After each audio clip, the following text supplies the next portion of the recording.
اسحاق علیہ السلام، یعقوب علیہ السلام، اسحاق علیہ السلام سے آگے جہاں ان کی اولاد یعقوب علیہ السلام، یعقوب علیہ السلام سے آگے یوسف علیہ السلام، پھر چلتے چلے آئے عیسیٰ علیہ السلام تک، یعقوب علیہ السلام سے لے کر یہ سارے تقریباً بنی اسرائیل سے نبی آئے۔ اب صرف نبوت ہی نہیں، ان کو اللہ تعالیٰ نے نبوت کے ساتھ ساتھ بعض نبیوں کو بادشاہت بھی عطا کی تھی۔ بادشاہ کا مطلب کیا ہے کہ وہ حکمران ہے، تو نبی جو ہیں وہ حکمران بننے کے لیے دنیا میں آتے ہیں، لیکن لازمی بن جانا یہ شرط نہیں ہے۔ جس طرح آج اسلام کے حوالے سے ہم نے یہ سمجھ رکھا ہے نا کہ اسلام آیا ہی اس لیے ہے دنیا میں غالب ہو، یہ فکر جو ہے اس نے کیا کیا کہ ہماری زندگیوں میں اسلام غالب کرنا، یہ فکر، یہ سوچ اس قدر غالب آ گئی ہے۔ کل سارے غالب کرنے والے جو بے دین ہیں، جو بے نماز ہے، اس کی تو ہم بات ہی نہیں کرتے۔ جتنے دیندار تھے ان میں سے بتائیں کتنوں نے جماعت کے ساتھ زور اثر پڑی ہے؟ اسلام غالب کرتے رہے جی، ووٹ ڈالیں گے اسلام غالب ہوگا، ووٹ ڈالیں گے، یہ کریں گے، یہ کریں گے، پتہ نہیں کون سی بحثیں کھڑی کر رکھی تھی، اور یہ اس کے پیچھے یہ فلسفہ ہے جس فلسفے نے یہ ساری تباہی مچائی ہے۔ یہ کوشش ہمارے ذمے ہے، غالب ہو گیا ٹھیک ہے، نہیں غالب ہو گیا قطعاً ہم اللہ کے ہاں دیندار نہیں ہیں، اللہ ہم سے نہیں پوچھے گا کہ غالب کیوں نہیں کر کے آیا۔ تو کوشش ہمارے ذمے ہے، بس کوشش کی حد تک رکھیں۔ اس کو آپ نے اسلام کا حلیہ ہی بدل دیا اور آپ نے سبق ہی الٹ کر دیا۔ سبق کیا ہے؟ وما خلقت الجن والانس الا لیعبدون، ہماری زندگی کی غرض و غایت بندگی ہے، اسلامی نظام قائم کرنا اس کا اصل ہدف نہیں، اصل ہدف نہیں ہے۔ اصل ہدف یہ ہے کہ اپنی زندگی جو ہے وہ اللہ کے تابع کرے، اس کی بندگی والی زندگی بنائے۔ اب اس کی طرف فکر نہیں ہوتی، اور جی غالب کرنا، اور وہ بیٹھے غلبہ اسلام کے لیے جو ہے نا زور بھی جاتی، عصر بھی جاتی، مغرب بھی جاتی، ساری نمازیں چلی جائیں، کوئی پرواہ نہیں، پاس اسلام غالب۔ پتہ نہیں کہاں سے یہ فلسفہ آ گیا۔ نبیوں نے یہ کام کیا تھا، بندگی کے وقت، عبادت کے وقت سب سے پہلے عبادت ہوگی، باقی سب کچھ بعد میں ہوگا۔ تو اللہ تعالیٰ نے ان کے اندر نبوت کے ساتھ ساتھ بادشاہت بھی دے رکھی تھی بعض نبیوں کو، ٹھیک ہے۔ اب جو تھا ہوا کیا ہے، جو ہمارا حال ہے، یہ جو میرے بزرگ بیٹھے نا 70-80 سال والے، ان سے پوچھ لیں 2, 4, 5, 10 کلومیٹر چلنا ان کے لیے مسئلہ ہی کوئی نہیں تھا۔ من 2 من بوجھ ہے نا، کھاڑ کی بوری گوجرے سے لے کر جس کا جو گاؤں ہے سر پہ رکھتا تھا، چل جاتا تھا، اس کو کوئی پریشانی نہیں ہوتی تھی۔ اب بچے جو ہے نا وہ گھر سے دکان تک جو ہے نا وہ بھی موٹر سائیکل بغیر نہیں چلتے، اب وہ چلنے کی طاقت ختم، بوجھ اٹھانے کی طاقت ختم، مشقت ختم۔ کیوں؟ تمہیں ضرورت نہیں، تم قدر نہیں کرتے، اللہ اپنی نعمتیں واپس لیتا چلا جاتا ہے۔ یہ اللہ کا اٹل اصول ہے، جو اللہ کی نعمت کی قدر نہیں کرتا اللہ اسے نعمت وہ چھین لیتا ہے۔ ہمارے ساتھ ہی ہیں کتنے ہمارے معاشرے کے لوگ ہیں بیچارے محنت مشقت کرنے والے، کتنی آج بھی محنت مشقت کر لیتے ہیں، لیکن باقی سب یہ برائلر نسل جو ہے کہیں گے کچھ بھی کر سکے، کچھ بھی نہیں کر سکتے، ان کو ضرورت نہیں رہی، اللہ نے وسائل دے دیے، انہوں نے اللہ کی نعمت کی ناقدری کی، اللہ نے اپنی نعمتیں چھین لی۔ بنی اسرائیل کے ساتھ بھی یہی ہوا کہ اللہ کی نعمتوں کی انہوں نے قدر نہ کی، الٹا اللہ کے نبیوں کو قتل کرتے تھے، دین کا مذاق، استہزاء اللہ کے حکموں کے ساتھ، وہ ساری چیزیں ہم وقتاً سنتے رہتے ہیں۔ تو جب انہوں نے نعمتوں کی ناقدری کی، اللہ نے ان سے وہ نعمتیں چھین کر وہ جو عروج اس دنیا میں سب سے بلند عہدہ جو ہے وہ نبی کا ہے، اور ان کے ہاں تو سینکڑوں نہیں ہزاروں نبی جو آئے تھے، لیکن وہ سلسلہ ختم کر کے اب وہ جو عروج تھا وہ منتقل کر دیا گیا رسول اللہ صلی اللہ علیہ وسلم کی طرف، آپ کی امت کی طرف۔ تو اس معراج کی تہ میں ایک آپ کی سربلندی کا جو اللہ فیصلہ کر رہے ہیں، آپ کو جو عروج بخش رہے ہیں، اس کا بھی معاملہ اس کے اندر شامل ہے۔ اللہ تعالیٰ نے رسول اللہ صلی اللہ علیہ وسلم کو جنت بھی دکھائی اور وہ آگ بھی دکھائی جس کو جہنم کہا جاتا ہے۔ جنت اعدت للمتقین، متقی پرہیزگار لوگوں کے لیے، جہنم کافروں کے لیے تیار کی گئی ہے۔ اب فیصل آباد کا گھنٹہ گھر ہو یا خانہ کعبہ ہو، جو دیکھ کر آ کر ہم سے بات کرے اس کی بات اور جو سنی سنائی بات کرے دونوں کے ماننے میں فرق ہوتا ہے۔ جو دیکھ کر آتا ہے اس پر ہمیں یقین زیادہ ہوتا ہے، تو جب نبی علیہ السلام جنت دیکھ کر آئے ہیں، نبی علیہ السلام کو وہ آگ بھی دکھا دی گئی جس کے اندر گزانے بھی پھنسے ہوئے ہیں، فلاں بھی پھنسا ہوا، فلاں بھی پھنسا ہوا. تو اس کا مطلب ہے نہ جنت کے ہونے میں کوئی شک و شبہ ہونا چاہیے دل دماغ میں، نہ ہی جہنم کے ہونے میں کوئی شک و شبہ ہونا چاہیے. یہ تیار شدہ، اللہ کہتا تیار ہے. یہ سید کا ٹولہ جو ہے نا، یہ سارے کہتے ہیں یہ خیالی باتیں ہیں، بس لالچ دینے کے لیے بندہ اچھا بنے، نیک بنے، ڈرانے کے لیے کہ برے کام نہ کرے. یہ خیالی باتیں ہیں، حقیقی طور پہ نہ کوئی جنت ہے نہ جہنم ہے. اس قسم کے فلسفے جو ہے نا وہ طرح طرح کے لوگ چھانٹتے رہتے ہیں. یہ فلسفے ان کو مبارک. سچ کیا ہے؟ جو قرآن ہے، اور قرآن یہ کہہ رہا ہے کہ جنت بھی تیار کی گئی ہے، جہنم بھی تیار کی گئی ہے. لہٰذا یہ حقیقتیں ہیں، اٹل حقیقتیں ہیں، اور ان حقیقتوں پر ہمارا ایمان درست اور پکا کرنے کے لیے اللہ تعالیٰ نے نبی علیہ السلام کو معراج میں یہ سب کچھ دکھایا اور آپ نے آ کر بیان کر دیا. اب اس کے بعد وہ بڑا ہی مقدروں والا ہے جو اس چیز پر اسی طرح ایمان لاتا ہے جو اپنی آنکھوں سے دیکھ کر کسی چیز پر ایمان لاتا ہے. جو اپنی آنکھوں سے ہم چیز دیکھ لیں اس میں کچھ شبہ نہیں. ہو سکتا ہے کہ آپ آنکھ کے مریض ہوں، نظر کے مریض ہوں، آپ کو دھوکہ لگ جائے، لیکن نبی علیہ السلام کی بات میں کوئی دھوکہ نہیں. وہ میرے دیکھنے سے بھی اٹل ہے، یقینی ہے. لہذا اپنا ایمان جنت اور دوزخ کے حوالے سے بھی درست کرنے کی ضرورت ہے. اور اس سفر میں بہت سی انہونی باتیں ہیں، لیکن ان میں سے ایک بات جو ہمارے لیے وہ یہ تھی کہ اللہ نے 50 نمازیں فرض کی، کرتے کرتے وہ 5 رہیں گی. یہ جو 5 نمازیں ہمارے اوپر فرض ہیں، یہ 50 کی جگہ پر ہے. 5 پڑھیں گے ثواب 50 کا ہی ہوگا. اور یہ پڑھیں نہ پڑھیں اس میں کوئی رعایت والا معاملہ، ہماری مرضی والا معاملہ قطعاً نہیں ہے. حافظوا علی الصلوات امر ہے، لازمی تم نے ان نمازوں کی حفاظت کرنی ہے. اور کیسے؟ جب جی چاہا نہیں. ورکعوا مع الراکعین، رکوع کرنے والوں کے ساتھ رکوع کرو. ہم گپے ہانک رہے ہوتے ہیں، نماز جاتی ہے جائے پہ. ہم دکان پہ بیٹھے ہیں، کاروبار ہے، 2-4 نوٹوں کی امید ہے، لالچ ہے، ہم جو ہے نا وہ نماز جاتی ہے جائے. سمندری میں ہمارے ایک حکیم مختار صاحب تھے، جو نبض ہاتھ میں ہوتی تھی نا، اللہ اکبر اذان شروع ہی ہے نا، اس کو دیکھتے تھے. اس کے بعد دنیا ترلے لے کر مر جائے، مرغی کے بڑے زبردست وہ تھے تو وہ نہیں دیکھتے تھے، کہتے بس اللہ نے بلا لیا. اس قسم کا ایمان کریں. روزی آپ کی ان مریضوں میں، اس پھٹے پہ، اس غلے میں نہیں ہے، روزی آسمان والے کے ہاتھ میں ہے. اس لیے اس پر یقین رکھیں. نماز کے لیے حکم کیا ہے کہ ورکعوا مع الراکعین، بغیر شرعی عذر کے جماعت کو چھوڑنا اس کی کوئی گنجائش نہیں ہے. نبی علیہ السلام تو کہتے ہیں میرا جی چاہتا کہ آگ لگا دوں ان گھروں کو جو بیٹھے ہیں گھروں میں نماز پڑھنے نہیں آئے. اس لیے نماز کو ہلکا نہ سمجھیں. اور اس کے ساتھ ساتھ یہ دیکھیں کہ یہ نماز جو ہے یہ خالی ٹکرے مارنے کا نام ہے. رکوع کر لیا، سجدہ کر لیا، اوپر نیچے ہو گئے، ایکسرسائز ہو گئی، اس کا نام نماز ہے؟ نماز صرف اس کا نام نہیں ہے. نماز کس چیز کا نام ہے؟ ان الصلاۃ تنہی عن الفحشاء والمنکر، کہ نماز ہے برائی اور بے حیائی سے روکتی ہے. میری عمر 60 سال ہوگی، 70 سال ہوگی، 50 سال ہوگی، 40 سال ہوگی، میں نمازی، میری بیگم نمازی، میرے بچے نمازی، اور اس کے ساتھ ساتھ میرے گھر میں عریانی فحشی ننگی ناچ رہی ہے. پہلے تو مراسی بلانے پڑتے نا، بانڈ وہ ڈھول ڈھمکے والے، تو پھر وہ گھر میں داخل ہوتے تھے. اب تو ہر ایک کی جیب میں، موبائل میں بھی یہ سب کچھ ہے، ٹی وی ڈش یہ وہ بھی سب گھروں میں ہے، اور وہ سب کچھ ہمارے گھروں میں ننگا ناچ رہا کہ نہیں ناچ رہا. ویسے ہم بڑے غیرت والے ہیں، کوئی مجال ہے کہ ہمارے دروازے کے سامنے کھڑا ہو کر آواز دے سکے، ہماری غیرت اس میں بڑی جاگتی ہے. اور یہ جو سارا کچھ گھر میں ناچ کا اور بگانے دوسرے مردوں کے سارے آنے جانے کے اسکرین کے ذریعے ہم نے بندوبست کر رکھے ہیں، کیا اس میں کوئی کمی آئی ہے؟ میں اتنے سالوں کا نمازی ہوں، میری نماز نے کوئی اثر دکھایا کہ نہیں دکھایا؟ نماز تو تب ہے ان الصلاۃ تنہی عن الفحشاء والمنکر، اگر برائی اور بے حیائی روکتی چلی جائے. اور اگر وہ بھی ساتھ ساتھ ناچ رہی ہے، میں بھی نمازی ہوں، تو پھر یہ نمازیں 2 طرح کی ہیں. ایک وہ نمازیں ہیں جو انشاءاللہ قد افلح المؤمنون الذین هم فی صلاتہم خاشعون، جو فلاح، نجات، کامیابی کا مزدہ جو جسے کہتے ہیں، خوشخبری کے دکھانے اور سنانے والی نمازیں ہیں، وہ بھی ہیں، یقیناً ہیں. اور اللہ سے دعا ہے کہ ہماری نمازیں اسی طرح کی ہو جائیں. لیکن اسی قرآن نے دوسری نمازوں کا بھی ذکر کیا، فویل للمصلین، نمازیوں کے لیے ہلاکت ہے، تباہی ہے، بربادی ہوگا. نمازی نتیجہ ہلاکت اور بربادی ہے. وہ کیوں کہ نماز پڑھی ہے لیکن نماز کا جو رنگ چڑھنا چاہیے تھا وہ نہیں. ہم نے دین کو صرف رسمی بنا لیا.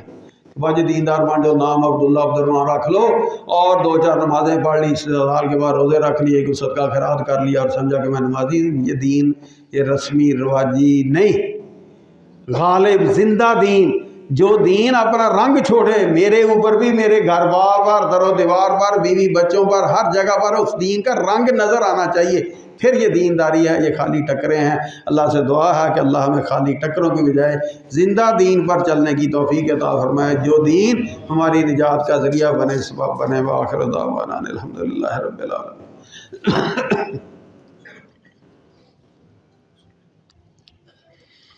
الحمدللہ نحمده ونستعینه ونستغفره ونعوذ باللہ من شرور انفسنا ومن سیئات اعمالنا، من يهده الله فلا مضل له ومن يضلل فلا هادي له، واشهد ان لا اله الا الله وحده لا شريك له، واشهد ان محمدا عبده ورسوله، اما بعد فان خير الحديث كتاب الله، وخير الهدي هدي محمد صلى الله عليه وسلم، وشر الأمور محدثاتها، وكل محدثة بدعة، وكل بدعة ضلالة، وكل ضلالة في النار۔ أعوذ بالله السميع العليم من الشيطان الرجيم۔ سبحان الذي پاک ہے وہ ذات اسرا بعبدہ لیلا، جو راتوں رات اپنے بندے کو لے گیا، من المسجد الحرام الی المسجد الاقصی، مسجد حرام بیت اللہ سے مسجد اقصی بیت المقدس تک، الذی بارکنا حولہ، جس کے ارد گرد ہم نے بڑی برکت عطا کر رکھی ہے، لنریہ من آیاتنا، اور ہم اپنے اس بندے کو اپنی نشانیاں دکھلانا چاہتے تھے، انہ هو السمیع البصیر، بے شک وہ اللہ سب کچھ سننے والا، سب کچھ دیکھنے والا ہے۔ سبحان ربک رب العزت عما یصفون، وسلام علی المرسلین، والحمد للہ رب العالمین۔